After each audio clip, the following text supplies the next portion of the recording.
advice ko sa inyo, advice lang naman, i-assume nyo na nabalbal yung immigration officer pag lalabas kayo ng Pilipinas. Kasi karamihan naman sa kanila mabait eh.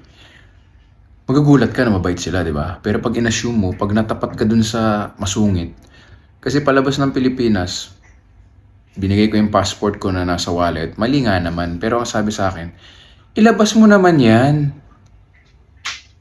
So, ganun siya maipag-usap. So, nilabas ko na lang. Tapos sabi ko, mainit po ba ulo natin, ma'am? Salita siya. Tapos, syempre, sinubukan ko munang tapusin niya yung, syempre, ito ay tatak muna, di ba? Bago ko pagsabihan. Pero pagbigay niya ng passport, at yun pa, sabi niya sa akin, boarding pass.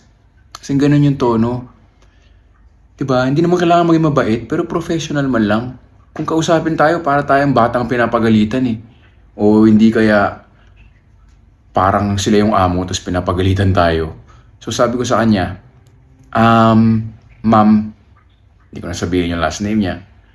Ma'am, paalala ko lang po na public servant po tayo, kaya dapat po ginagalang natin yung mamamayang nagpapasweldo po sa atin. Thank you.